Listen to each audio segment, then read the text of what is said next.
agents of Rome. I remember back when I was starting my student teaching, I was teaching 7th grade history to young people talking about the Pilgrims and Puritans coming over to America. The book said absolutely nothing about why they were coming to America. And I was just reading, and I've got a book here called the Rothschild Money Trust, and also a book about the Rockefellers, the Rockefeller File by Gary Allen. But these people have set up trusts, and they have rewritten the history books. They have rewritten the history books so that the 7th grade history book that I was teaching out of said nothing about the Reformations. We have to remember that the papacy, specifically the Black Pope, controls all high-level Freemasonry. That includes the Pope's Masonic Jewish Zionist running his Kingdom of Jerusalem. That includes the top Freemasons in this country, especially the temple there in Washington, D.C. That includes all of your big evangelists. For example, Billy Graham is a 33rd degree Freemason.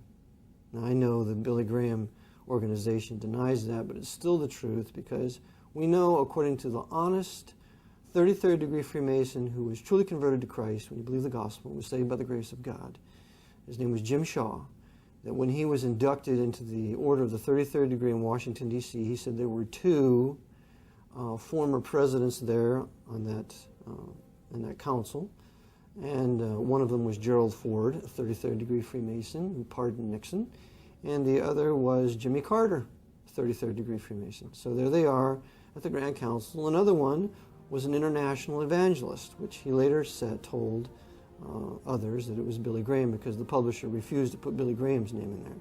So Billy Graham was there. So Billy Graham is nothing more than the high-level Masonic shill for the papacy, which is also fraught with Freemasons if you read the book In God's Name by David Yallop. And so we talk about Robert Schuller, for example. Robert Schuller is another 33rd degree Freemason. He went to Rome to get the Pope's blessing to build his Crystal Cathedral. And Robert Schuller is a personal friend of the anti-white, hateful racist Louis Farrakhan, who is another high-level Freemason who runs the Nation of Islam for the Archbishop of Chicago. So we have all these high-level Masonic leaders, black and white, of all these various different religions, working together for agitation among the peoples of this country, but never ever exposing the papacy as the true heart and soul and its real master.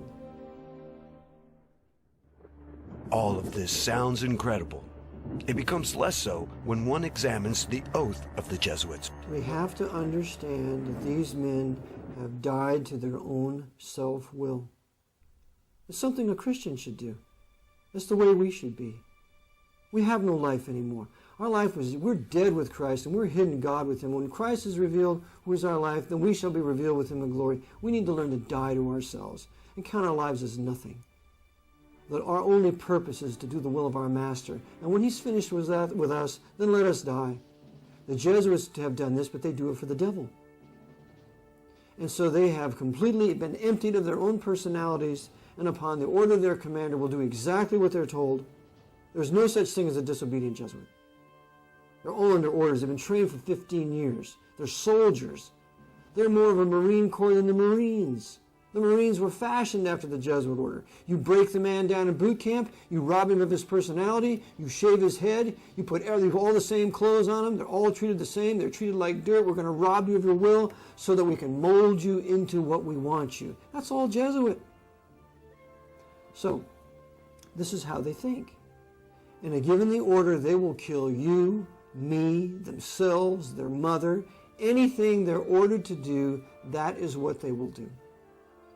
We're going to bring down 9/11 today, gentlemen. Okay, give me the order, what we do, what button we push, do I need to be inside, outside, what is it?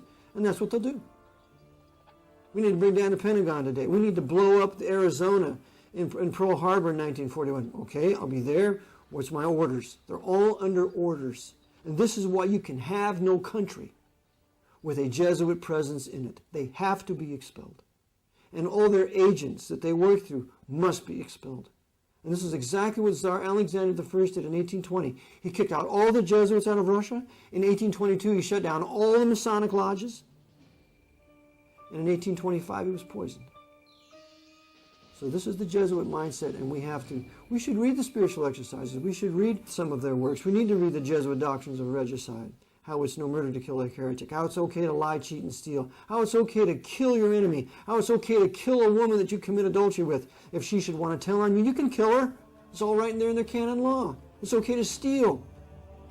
The whole world is their candy shop, where they can steal everything they can get their hands on to consolidate it under the power of the Jesuit order. And if that means killing kings or sinking ships, even if it causes their own death, they do it for the greater glory of God. Ad majorem Dei gloriam.